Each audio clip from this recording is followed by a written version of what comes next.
सांसद पुष्पन जी, गढ़ विधायक हमारे राकेश जी, मोहनलाल जी, अंकल जी, उपस्थित सभी पत्रकार, सेवा और सुशासन और गरीब कल्याण और विकसित भारत यात्रा के 11 वर्ष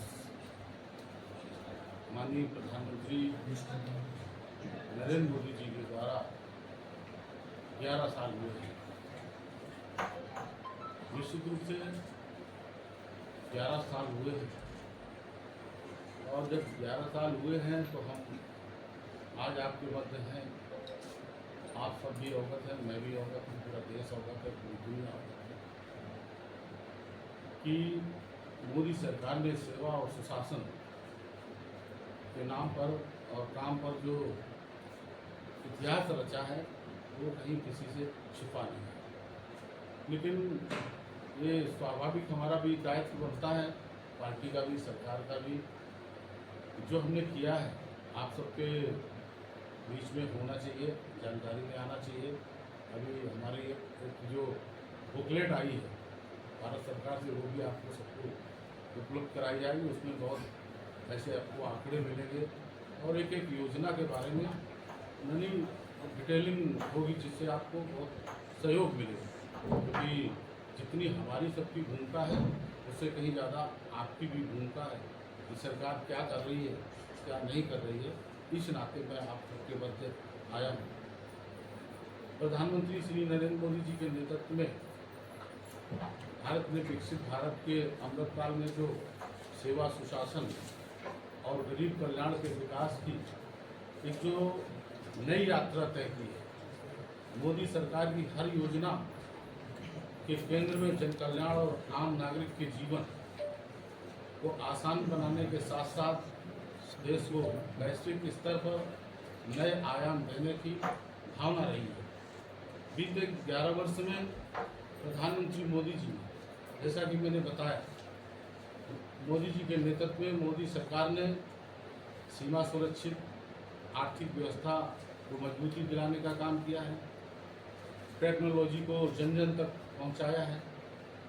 भारत अभी हाल ही में जब पाकिस्तान से युद्ध छिड़ा और पाकिस्तान ने जब आतंकवादी गतिविधियाँ की, हमारे ऐसे लोगों को मारा आतंकवादियों ने, तो भारत ने भी जवाब देने का काम किया।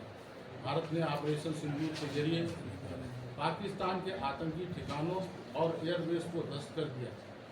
ये दिखा दिया कि अब मोदी का ये जो नया भारत है, शांति की बातें नहीं बल्कि घर में घुसकर आतंकवाद का सफाया किया जाएगा, और वो परिलक्षित है, सामने है।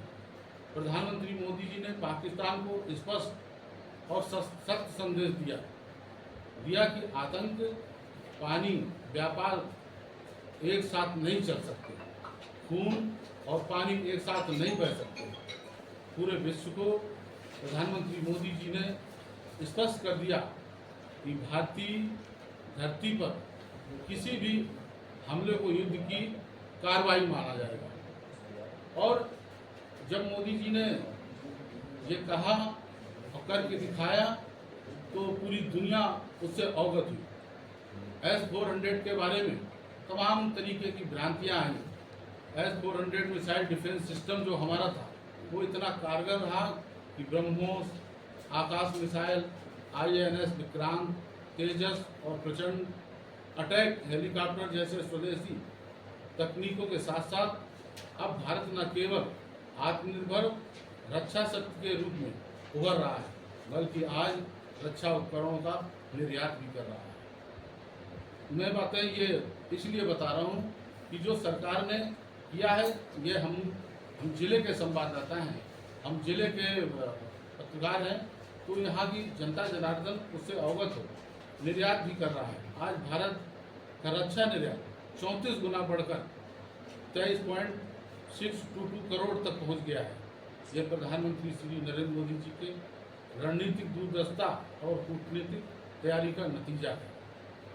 संकट काल के दौर में मोदी जी ने अपने नागरिकों के विश्व भर के हर कोने से सुरक्षित निकाल कर ये सिद्ध किया कि प्रधानमंत्री श्री नरेंद्र मोदी जी की सरकार केवल सीमाओं के भीतर ही नहीं, विश्व भर में भारतीयों की सुरक्षा के लिए प्रतिबद्ध है। रूस हो, यूक्रेन युद्ध के दौरान ऑपरेशन गंगा, अफगानिस्तान में तालिबान के कब्जे के समय ऑपरेशन देवी शक्ति और कोविड में वंदे भारत मिशन के जरिए मोदी सरकार करोड़ों भारतीयों को विदेशों से सुरक्षित निकालकर लाई। रूस यूक्रेन युद्ध के दौरान तो अन्य देशों के नागरिक भी भारतीय झंडे को लहराकर बचाव कर रहे थे, हमारा झंडे को आधार बनाए हुए थे। एक समय था जब देश के 96 जिले नक्सलवाद की चपेट में थे। नक्सलवाद जब सुनते हैं आज़ादी के बाद से लेकर अभी तक नक्सलवाद देश के अंतर्गत उनको कोई जवाब नहीं दे रहा था, लेकिन आज देश के 96 जिले नक्सल की चपेट